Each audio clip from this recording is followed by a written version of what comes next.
बिस्मिल्लाहिर्रहमानिर्रहीम। Students, how are you? अल्हम्दुलिल्लाह, I am fine. बच्चों, आप लोगों की बहुत ज़्यादा डिमांड पर मैं ये छोटी छोटी चीज़ें जो हैं आपको समझा रही हूँ। कभी मुझे बड़ी क्लास की बच्चियाँ हैं तो वो कहती हैं कि टीचर आप क्या छोटी क्लास की इतनी छोटी छोटी चीज़ें लेके वीडियोस बना रही हैं, हमें पढ़ाएं, हमारी 9th-10th का कंप्लीट करवाएं काम। तो मैं ये कहती हूँ कि छोटी क्लास में क्योंकि बेस बननी होती है, बच्चों को छोटी छोटी चीज़ें क्लियर होनी चाहिए, और यही चीज़ें जब उनके माइंड में कंफ्यूज्ड रह जाती हैं तो फिर वो आगे जाके ब्लंडर बन जाती हैं और वो उन्हें फिर मैथ मुश्किल लगने लग जाता है। तो मैं अपनी टीचर्स फैमिली से भी यही कहूँगी कि बच्चों को क्लियर किया करें, उन्हें ये छोटी छोटी चीज़ें देखें। हम भी स्टूडेंट लाइफ से गुजर के यहाँ तक आए, इतना तो अंदाज़ा इंसान को हो जाता है कि कौन सी चीज़ें बच्चों को मुश्किल लग सकती हैं। तो आप बच्चों के लेवल पे आके उन्हें वो चीज़ें समझाएं, उन्हें क्लियर करें। एक टिपिकल वे में सिर्फ टीचिंग ना करें, बल्कि उन्हें हर चीज़ छोटी छोटी चीज़ क्लियर करते हैं। तो यही सोच के साथ मैं ये छोटी चीज़ें करवा रही हूँ ताकि आपको हर चीज़ का कॉन्सेप्ट समझ में आ जाए और फिर इंशाल्लाह आपको मैथ मुश्किल नहीं लगेगा। तो देखें, 5 क्लास में क्योंकि सिलेबस आए दिन चेंज होते रहते हैं, नई नई चीज़ें जो हैं बुक्स में ऐड की जाती हैं, और ये चीज़ अच्छी है कि वो नॉलेज, वो टर्म्स जो कि बड़ी क्लासेस में यूज़ होती हैं, वो छोटे लेवल से बच्चों को समझाई जाएं, उन्हें क्लियर की जाए, ताकि वो बाद में उनको प्रोसेस में जब वो चीज़ों को देखें तो वो उन्हें पहले से पता हो कि ये है क्या चीज़। तो ये चीज़ अच्छी है। लेकिन जो पुराने टीचर्स हैं, शुरू से पढ़ा रहे हैं, वो जब सिलेबस चेंज होता है तो वो लोग परेशान हो जाते हैं कि ये क्या मुसीबत आ गई है और अब हमें खुद पढ़ के पढ़ाना पड़ेगा। जाहिर है जब वो चीज़ें खुद वो देखेंगे तभी वो दूसरों को करवा पाएंगे। तो मेरी बहनें, मेरे जो भी टीचर्स हजरात हैं, उनसे मेरी रिक्वेस्ट है कि बुक्स को देखा करें और अच्छे तरीके से अपने माइंड को पहले क्लियर करें और फिर स्टूडेंट्स को फेस करें और उनको अच्छे तरीके से आंसर करें। ठीक है, तो इसमें मैं आपको जो स्टार्ट करवा चुकी हूँ 5A एक्सरसाइज, मैंने अपनी पहली वीडियो में शुरू करवाई थी। तो आज इंशाल्लाह हम कोशिश करेंगे कि इसे कंप्लीट कर लें। तो इसमें देखें, इसका जो क्वेश्चन नंबर 2 है, उसने कहा right the next 3 integers in each of the following sequence. एक सीक्वेंस दी हुई है, एक तरतीब दी हुई है उसने, तो वो हम पहले देखते हैं कि वो कैसी तरतीब है। तो क्वेश्चन नंबर 2 फर्स्ट पार्ट इसका देखते हैं, वो किस सीक्वेंस में उसने नंबर दिए हैं। जैसे -9 है, -6 है और -3 है। अब इसमें पहले हमने सीक्वेंस देखनी है कि ये किस तरह की तरतीब है, चीज़ें बढ़ रही हैं आगे या कम हो रही हैं, और अगर कम हो रही हैं तो कितना कितना कम हो रही हैं, कितना कितना गैप है उनके दरमियान में, क्या डिफरेंस है उनका। ठीक है, वो जब हमें पता चल जाएगा तो फिर हम चीज़ों को आगे भी कंटिन्यू कर सकते हैं। ठीक है, अब देखिए ये -9 है। अगर आप नंबर लाइन पे देखें ऐसे तो 1 2 3 4 5 6 7 8 9, यहाँ कहीं -9 है। ठीक है, फिर उसके बाद 6, 9 के बाद ये 8 7 6, ये -6 है। फिर 6 के बाद 5 4 3, ये -3 है। ठीक है, अब देखिए कितना कितना गैप है, 2 डिजिट का, यानी 9 से पीछे आए, 9 से इस तरफ इंक्रीजिंग साइड पे जाएं। 9 के से आगे जो है -8 -7 फिर -6, ये थर्ड पॉइंट पे आके हमें -6 उसने दिया। फिर -6 से इस तरफ जाएं, -5 -4 -3, फिर थर्ड पॉइंट पे आके हमें -3 दिया है। इसका मतलब है कि हमने इस तरफ मूव करना है, कंटिन्यूस करना है, और थर्ड पॉइंट वाले नंबर को उठाना है। तो अगले 3 लिखने के लिए हमने हर थर्ड को उठा लेना है, ठीक है। हर तीसरे नंबर को हमने उठाना है और चलना किस तरफ है, इंक्रीजिंग साइड पर चलना है, ठीक है। देखें यहाँ से इसकी, यहाँ से एक नंबर लिया, फिर यहाँ से एक नंबर लिया, फिर ये 2 छोड़ के हम यहाँ आ जाएंगे, तो ये क्या है 0, फिर ये 1, ये 2 छोड़ के यहाँ 3 पे आ जाएंगे, ये आ जाएगा नंबर, ठीक है। फिर 3 से इधर 4, 5, यहाँ 6 पे आ जाएंगे, ये नंबर आ जाएगा, ठीक है। तो हर थर्ड नंबर को हमने उठा लेना है नंबर लाइन पर। अगर आप देखें ना यूं जंपिंग करते जाएं तो हर थर्ड नंबर को आपने उठा लेना है। या आप अपने फिंगर टिप्स पे भी देखें तो 9 से इस साइड पर आना है, 9 के बाद 8, 7, 6, ठीक है। फिर 6 के बाद 5, 4, 3, फिर 3 के बाद -2, -1, फिर 0। तो ये हमने 0 उठा लिया। अब 0 के बाद फिर तीसरे पे आएंगे, 0 के बाद 1, 2, 3, थर्ड को उठाएंगे, फिर 3 के बाद 4, 5, 6, ये 6 को उठाएंगे। तो उसने नेक्स्ट 3 नंबर आपसे मांगे हैं इस सीक्वेंस के, ठीक है। तो ये सीक्वेंस हमने पहले जज करना है कि ये सीक्वेंस कैसा है, बढ़ रहा है या कम हो रहा है। अगर बढ़ रहा है तो कितने कितने नंबर बढ़ रहा है, ठीक है। ये 2 जो दिए हैं उसने इसीलिए दिए ना कि आप उसको देख लें, सिमिलर होना चाहिए कि अगर इसके दरमियान में भी 2 का गैप है तो इसमें भी 2 का ही होगा, ठीक है। और फिर हम आगे उसी तरह से उसको कंटिन्यूसली लेके चलेंगे तो अगले 3 नंबर हम आसानी से इजीली हम पिक कर लेंगे, राइट। एक और करते हैं इसका जी, 7, इसी का सेकेंड पार्ट, 7, 4 और क्या है 1। अब देखें ये सीक्वेंस है 7, 4, 1। अब ये छोटा हो रहा है, पॉजिटिव साइड पे जा रहे हैं ना, इस तरह यहाँ इधर कहीं 7 होगा तो 7 से इस तरफ चीजें कम होती हैं, तो ये कम हो रहा है। अब कितना कम हो रहा है वो हम देखेंगे। देखें 7 से पीछे आए, 6, 5, 4, ये भी थर्ड पॉइंट पे आके 4, फिर आगे देखते हैं क्या वो भी थर्ड है, 4 के बाद 3, 2, 1, ये देखें 1 उसने दिया। तो इसका मतलब है कि डिक्रीजिंग साइड पे हर थर्ड नंबर को हमने उठा लेना है। तो अब हर थर्ड नंबर से हम आते हैं 1 के बाद फिर 0, ये नंबर लाइन है ना, ये देखिए यहाँ 1 है तो यहाँ 0, फिर 1, तो यहाँ पर ये -1, तो यहाँ क्या होगा -2। 0 के बाद इधर नेगेटिव नंबर्स हैं तो हमने नेगेटिव नंबर्स उठाने। हाँ जी, 1 के बाद क्या है 0, फिर -1, फिर -2, यानी अगला नंबर -2 है। फिर -2 से आगे आए -3, -4, -5, अगला नंबर डिक्रीजिंग -5 है। अब उससे भी अगला 3, फिर देखें -6, -7, -8, राइट।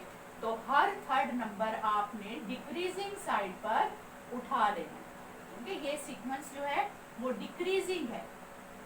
अगर आप अपना लिखना चाहें तो आप यहाँ पे लिख सकते हैं इज अ डिक्रीजिंग सीक्वेंस। ये सीक्वेंस कैसी है, डिक्रीजिंग सीक्वेंस है, ठीक है। और ये सीक्वेंस कैसी है, इंक्रीजिंग सीक्वेंस है, इज अ इंक्रीजिंग सीक्वेंस, क्योंकि ये बढ़ रही थी, इस तरफ आ रही थी, इस तरफ, ठीक है। -3 से जो है वो इधर जा रही थी। तो इस तरह से आपने ये नेक्स्ट 3 नंबर उठा लेने हैं, ठीक है। I hope you have understand this question. Next question number 3 में give 2 possible integer for the place holder in each of the following, right. यहाँ पर आपको उसने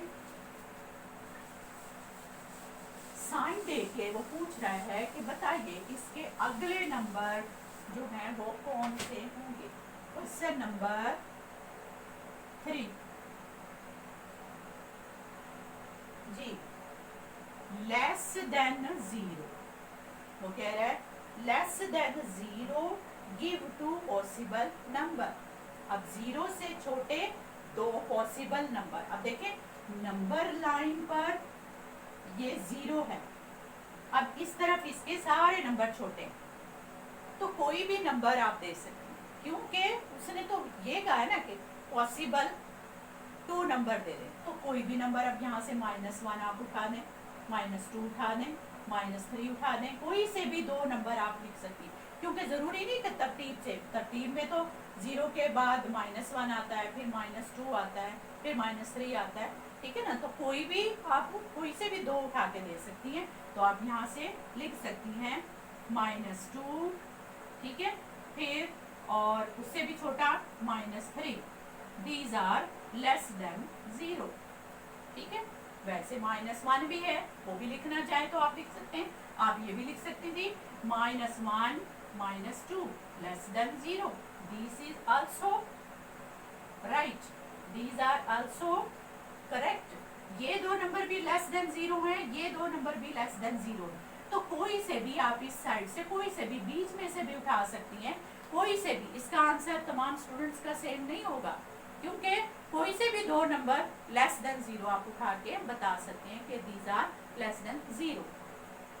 एक और लेते हैं ग्रेटर देन -2। अब -2 से बड़े का है, तो ये देखिए -1 -2 यहाँ पर है, तो इस तरफ वाले सारे नंबर जो हैं वो ग्रेटर है, -2 से ग्रेटर है, इस तरफ इस साइड पे, तो कोई से भी उठा लें आप, -1 0 भी उठा सकती हैं, ठीक है। यहाँ लिख दें -1 and 0 are the greater than this. आप यहाँ से 1 2 भी ले सकते हैं, ये भी तो बड़े हैं -2 से, ठीक है। तो कोई भी पॉसिबल, उसने खुद कहा है कि गिव टू पॉसिबल, कोई से भी पॉसिबल, तो इस साइड पे सारे नंबर जो है ग्रेटर देन 2 है, -2 है, तो कोई से भी दो नंबर आप उसके पिक करके दे सकते हैं, तो इसका आंसर भी सबका डिफरेंट हो सकता है, ठीक है। इसी तरह एक और अगर मैं आपको कर दूं, लेस देन -3, -3 से छोटे।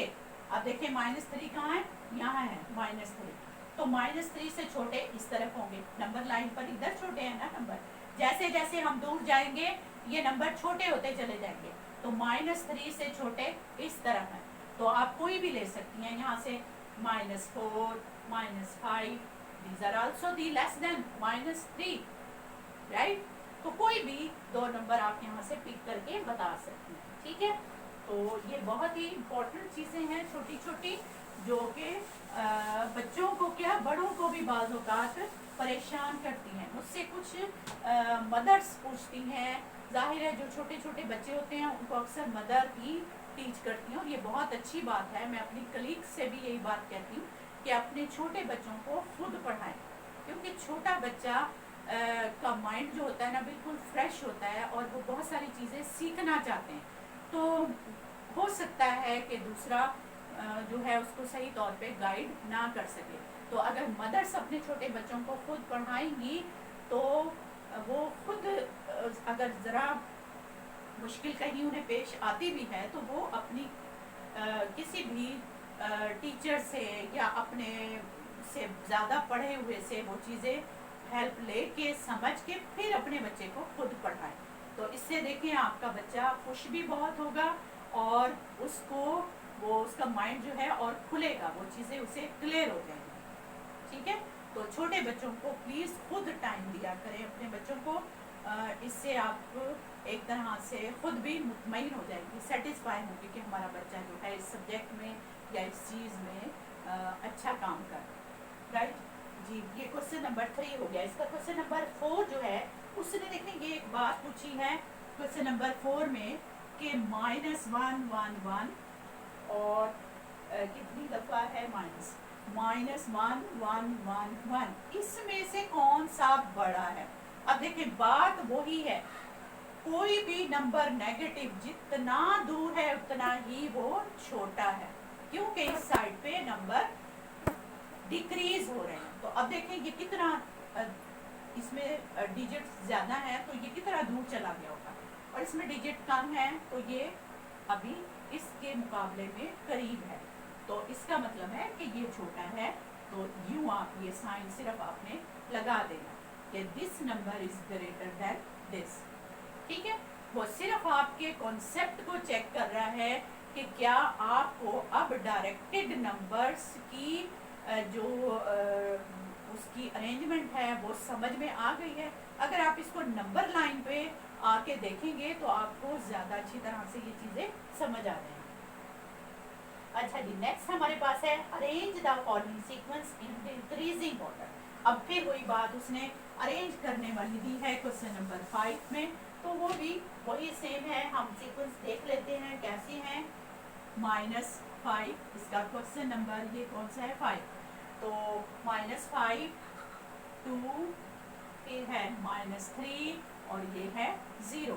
अब देखें ये है, इसको इसमें डिक्रीजिंग ऑर्डर में अरेंज करना है, यानी बड़े से छोटे की तरफ डिक्रीज कम करना है।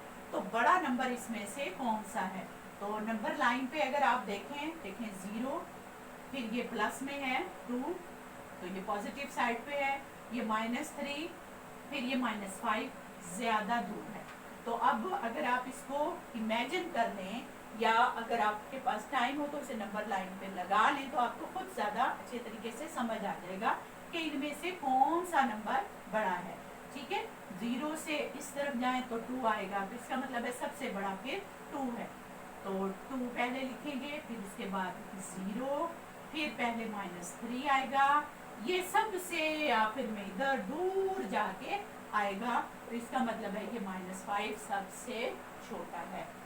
Is in decreasing order, right? I hope you have clear all these typical concepts about directed numbers which we have already known by integers name। तो इंटीजर्स को नंबर लाइन पर देखना और उनको ऑल दीज प्रोसेस पास करना, ये बहुत ही important और छोटी छोटी चीज़ें हैं। प्लीज़ इनको अच्छे तरीके से समझें और अपने बच्चों को भी समझाएं। मेरी वीडियो से ना सिर्फ स्टूडेंट्स हेल्प ले सकते हैं बल्कि मदर्स भी हेल्प ले सकती हैं और टीचर्स भी, because I have about 30 year experience in teaching department. मैं बहुत छोटे छोटे बच्चों से लेकर 9, 10, फर्स्ट ईयर, सेकेंड ईयर तक बच्चों को पढ़ाती रही हूँ, ट्यूशन्स भी देती हूँ, स्कूल में भी टीचिंग कर रही हूँ अभी तक भी। तो मेरे लिए ये कोई चीज़ फाइनेंशियली वो नहीं है, मैं अपने शौक़ से और एक सदका जारिया के तौर पर ये काम कर रही हूँ। प्लीज़ आप मेरे चैनल को सब्सक्राइब ज़रूर करें ताकि ये चलता रहे और सबका भला भी होता रहे। थैंक यू, अल्लाह हाफिज़, दुआओं में याद रखें।